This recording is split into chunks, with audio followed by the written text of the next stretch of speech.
We are continuing in the Tafsir of Surat Al-An'am. Now I'm going to back up a little bit for the sake of connecting some verses together. We're going to back up and start with Ayah 151.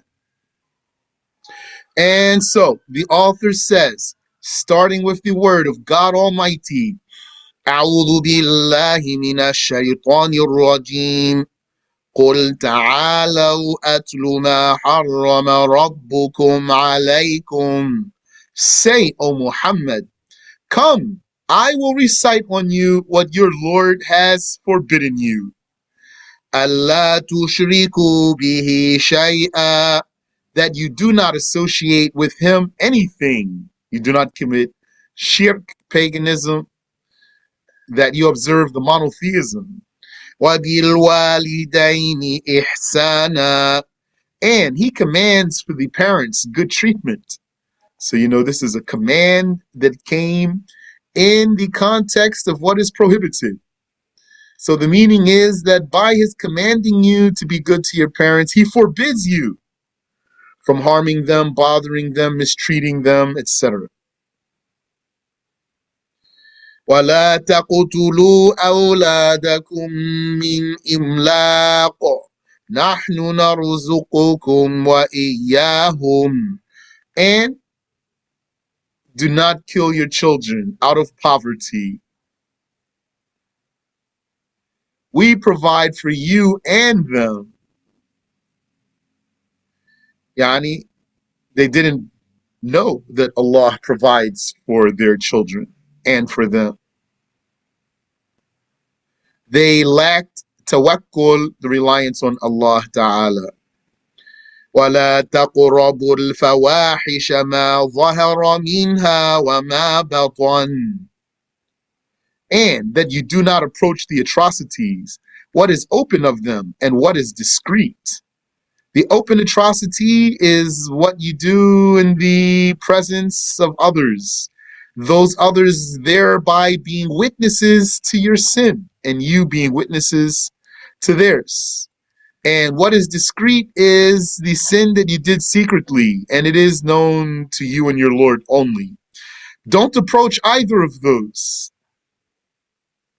وَلَا تَقْتُلُوا النَّفْسَ الَّتِي حَرَّمَ اللَّهُ إِلَّا بِالْحَقِّ, and that you do not kill a soul that Allah forbade except with right. Yani, if you have a right to kill that one, then killing him is not sinful. Then it's not going to be a murder because it would be lawful. Like he deserved execution and he was killed, he was executed properly as per the rules.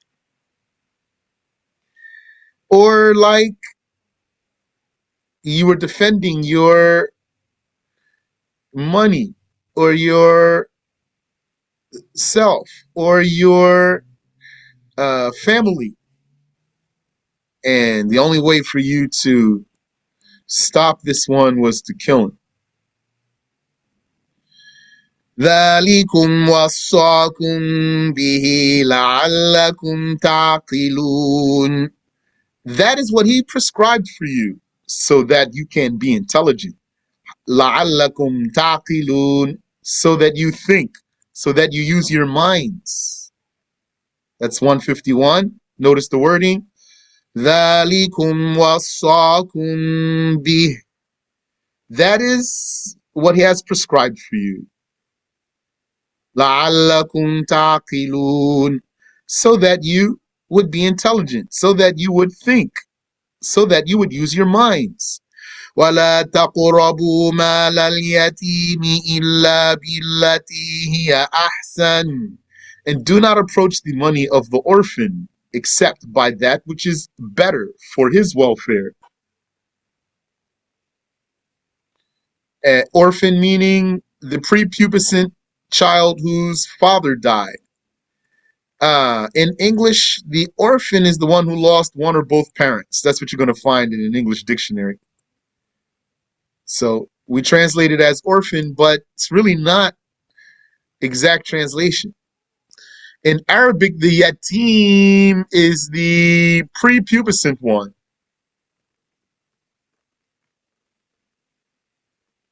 The prepubescent one whose father died in particular. In the religious law, the status of yutum, orphanhood, is until puberty. Yani, once you reach puberty, you don't have this status anymore. Not in a literal sense. Yani, if you were pubescent, you wouldn't be an orphan in a literal sense. In the dictionary Al-Misbah, the yutum for humans is from the father's side. Yani, if your father dies, you'll be a yatim because you're a human. But for the animals, it's from the mother's side. So for an animal, if its mother died, then it's a yatim. And there's more talk that goes here. What do you call the one who lost his mother and not his father? What do you call the one who lost both his mother and his father? The yatim is the one who lost his father, prepubescent one.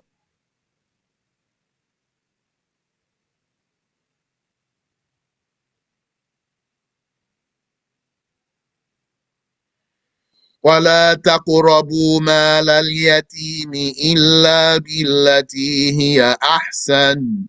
And do not approach the money of the... So we're going to say orphan, and we're going to know what we mean by that. Like it's a terminology for us. إِلَّا بِالَّتِي هِيَ أَحْسَنُ. Except by that which is better for the orphan's welfare. It's not your money. You can't spend it. But you can manage it, and that might involve spending some of it for the sake of managing it for the child. Like the example I gave you, your child has, or the orphan here in this case, the orphan has land. So you're not going to let it grow wild.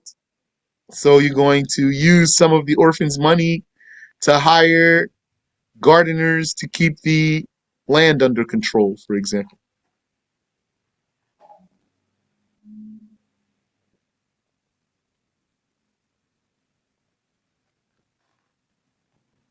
That's for the orphan's welfare.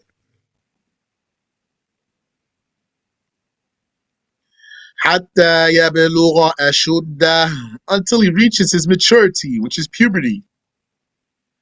Then you submit his money to him.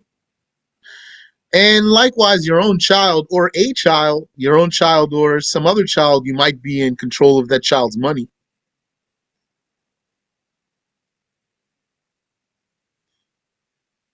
You hand that money over to the child at puberty.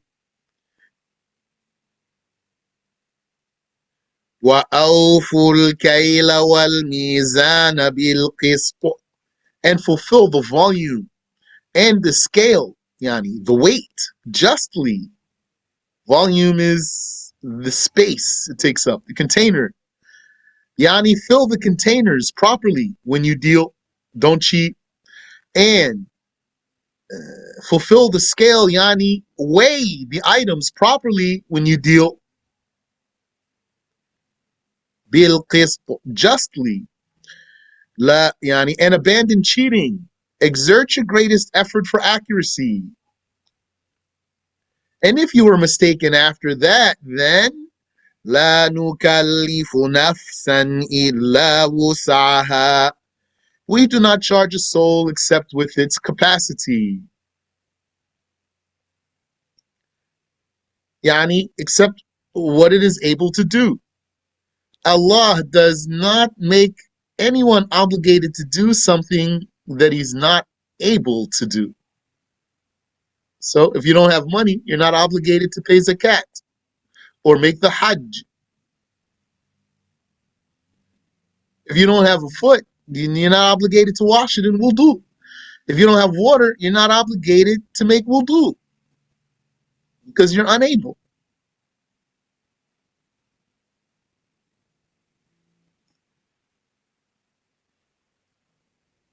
وَإِذَا قُلْتُمْ فَعْدِلُوا, and when you speak, be just in truth. وَلَوْ كَانَ ذَا قُرْبَى, even if it were for or against a relative. وَبِعَهْدِ اللَّهِ أَوْفُوا, and the covenant of Allah, fulfill it. What's the covenant of Allah? It could be the covenant that the souls of the Adamites took on the day of Alastu, when they were extracted from the back of Adam. Or fulfilling the covenant of Allah could refer to observing his commands and prohibitions and threat and promise, and fulfilling the vows and fulfilling the swears. ذَلِكُمْ وَصَّاكُمْ بِهِ لَعَلَّكُمْ تَذَكَّرُونَ. Here, this wording passed us again. ذَلِكُمْ وَصَّاكُمْ بِهِ, that is what he prescribed for you, but gave a different verb at the end instead of لَعَلَّكُمْ تَعْقِلُونَ, so that you would think or be intelligent. لَعَلَّكُمْ تَذَكَّرُونَ, so that you would take heed.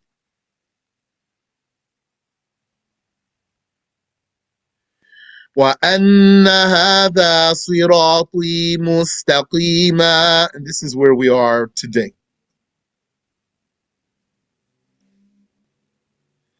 وَأَنَّ هَذَا صِرَاطِي مُسْتَقِيمًا فَاتَّبِعُوهُ, and that this is my path, meaning my religion, Allah's religion. Wait, Sirati, the Prophet was commanded to say, Qul, Ta'alaw, say, come, Atlu, I shall recite to you what your Lord has forbidden for you, that you do not associate anything with him, and he commands for the parents good treatment, and do not kill your children for poverty, and do not approach the atrocities, and do not kill a soul that Allah forbade except with right. That is what he prescribed for you so that you can be intelligent.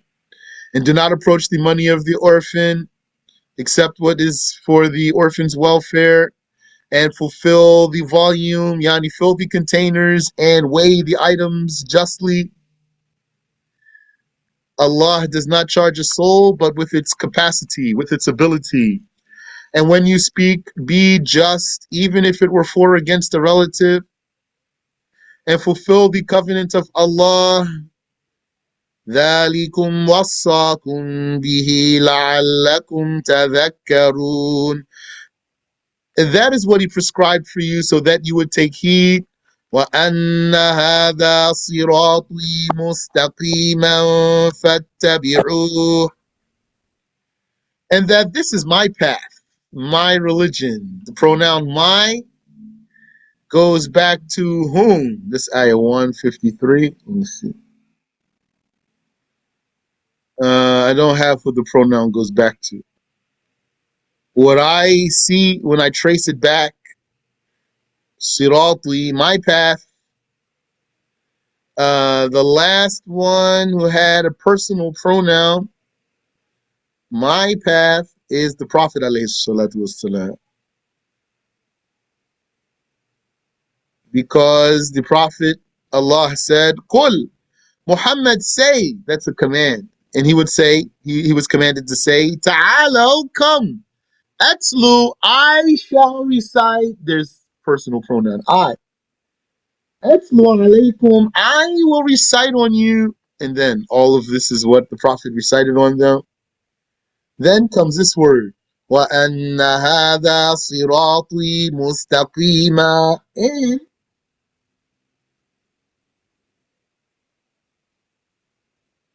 yani, and that this is my path. So does that mean here?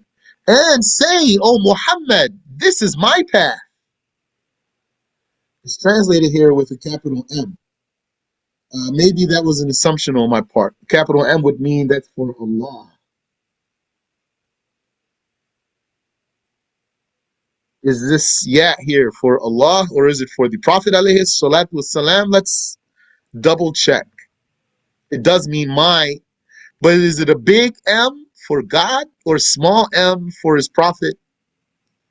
And if it is for the Prophet, that means this is a continuation of what the Prophet was commanded to say. So we're going to check that. But what are we attempting to do here? We want to make sure we're following, or else the Quran will uh, turn subject on you or switch something on you, and you won't be following as strongly as you could be if you are following.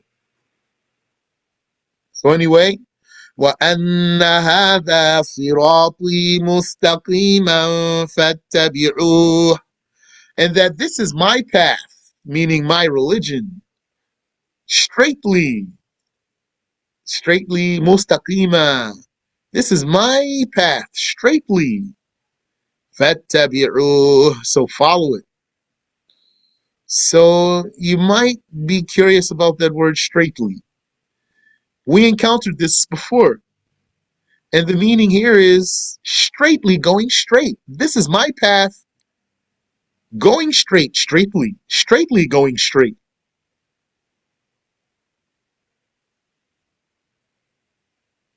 فَاتَّبِعُوهُ, so follow it. وَلَا تَتَّبِعُوا السُّبُلَ فَتَفَرَّقَ بِكُمْ عَنْ سَبِيلِهِ, and do not follow the various paths. Do not follow the various religions and the other heresies and strayings. فَتَفَرَّقَ بِكُمْ, so that they diverge with you, so that they would diverge while you are upon them. Do not follow the other paths, so that those pathways will split and diverge while you are upon them.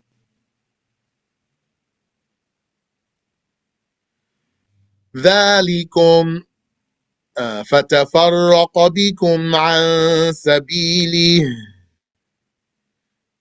and do not follow the various paths so that they diverge while you are upon them and then take you from his path. ذَلِكُمْ وَصَّاكُمْ بِهِ لَعَلَّكُمْ تَتَّقُونَ, that is what he prescribed for you, so that you would achieve piety. لَعَلَّكُمْ تَتَّقُونَ. So here you see these three verses, all of them end with ذَلِكُمْ وَصَّاكُمْ بِهِ. That, and we translated it as, that is what he has prescribed for you. That is, it is by that he has advised you or commanded you. The first ayah said, لَعَلَّكُمْ تَعْقِلُونَ, so that you would have aql, intelligence, mind. The second one said, لَعَلَّكُمْ تَذَكَّرُونَ, so that you take heed. And this one says, لَعَلَّكُمْ تَتَّقُونَ, so that you may achieve piety. Is there something behind these words and this sequence? Yes. That's why this Quran, like I told you before, is so amazing. It fits together so intricately.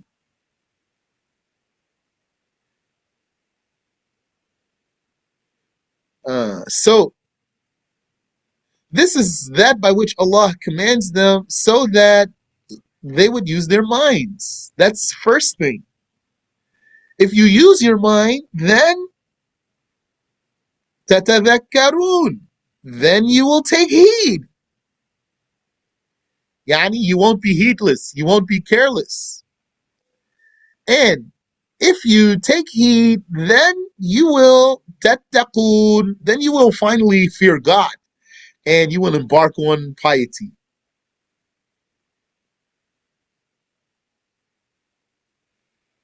ثم آتينا موسى الكتاب تماما على الذي أحسن. تماما على الذي أحسن وتفصيلا لكل شيء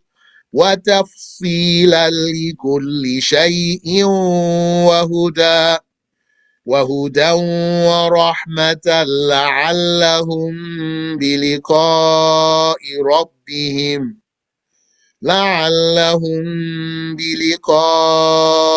ربهم يؤمنون.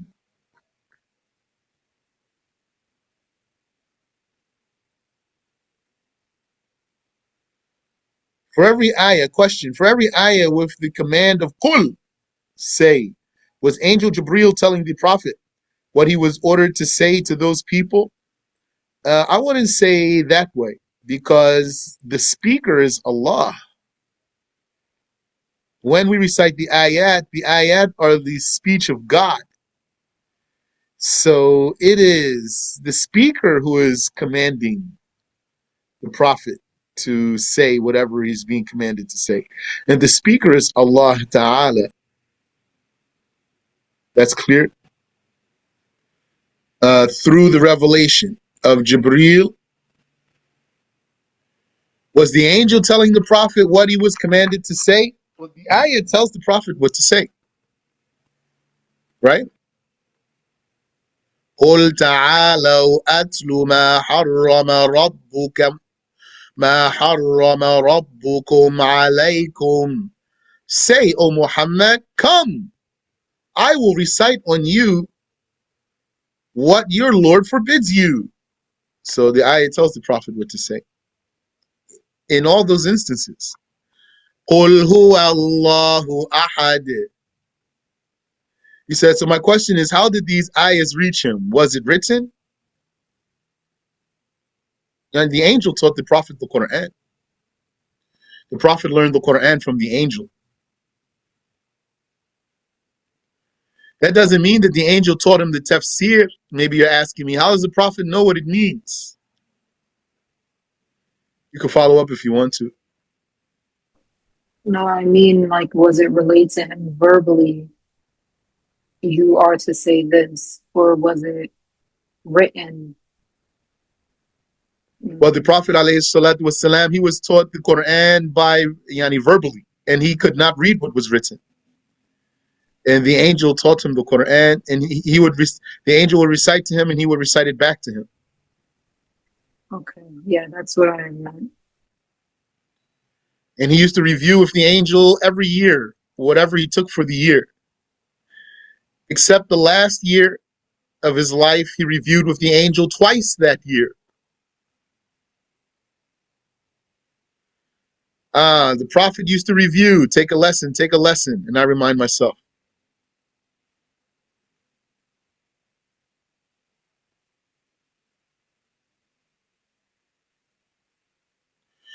ثم آتينا موسى الكتاب تماما على الذي أحسن.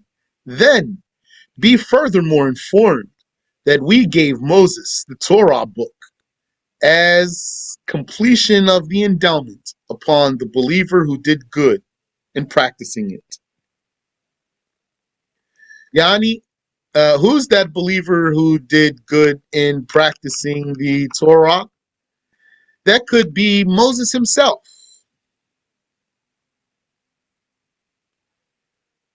Then we gave Moses the book as completion upon he who did good, yani Moses himself. Completion of the endowment. Or it could be any believer who fits this description. That this one who was Muhsin, Allah revealed the book to Moses as a completion of the endowment on this Muhsin, who would then adhere to and practice the Torah. وَتَفْصِيلًا لِكُلِّ شَيْءٍ. And we gave Moses the book as a detail, as clarification. Yani, as deep. How about if we said And as a detailing, a clarification of everything, a detailing of everything. وَتَفْصِيلًا لِكُلِّ شَيْءٍ, and as a detailing of everything, a clarification of everything needed in religion. وَهُدًى وَرَحْمَةً, and as guidance and mercy. وَهُدًى وَرَحْمَةً لَعَلَّهُمْ بِلِقَاءِ رَبِّهِمْ يُؤْمِنُونَ, and as guidance and mercy so that the Israelites would, in meeting the judgment of their Lord, believe. Yani, so that the Israelites would believe in meeting the judgment of their Lord. وَهَذَا كِتَابٌ أَنزَلْنَاهُ مُبَارَكٌ فَاتَّبِعُوهُ, and this Quran is a book we revealed, blessed, so follow it, O Meccans. وَاتَّقُوا, and beware of blasphemy. لَعَلَّكُمْ تُرْحَمُونَ, so that you may be granted mercy. صدق الله العظيم. Let's stop here. Give me time to review this more. I did review though, but let me review it more, inshallah. بارك الله فيكم وجزاكم الله خيرا. Any question? Yes, Abi, I want to clarify my question. I Okay. think I didn't really get my answer. So when it says "Qul," is it that it's revealed to him at that moment in time when he's speaking to those people what to say, or he leaves them, he receives a revelation of what to say, and then he goes back and tells them what to say? We would have to check each instance because since the Quran was revealed in installments over 23 years, and many of those revelations have asbabul nuzul, reasons for the revelation. So that's going to go back to the story of each one. But there are verses of the Quran in which it's mentioned. They said, "So say, O Muhammad," and there's verses that say to the Prophet, "They shall say." That's part of the miracle of the Quran. There's more than one verse like that. They shall say, so you say. So then, if we learn, in other words, the meaning of my answer to you is, I don't know one answer that fits all of those cases. Every time it says "Qul," it all fits under one answer according to your question. Okay. We would need to check the asbabul nuzul, the reasons for the revelation for each instance, and if we wanted to be sure. سبحانك اللهم وبحمدك أشهد أن لا إله إلا أنت أستغفرك وأتوب إليك.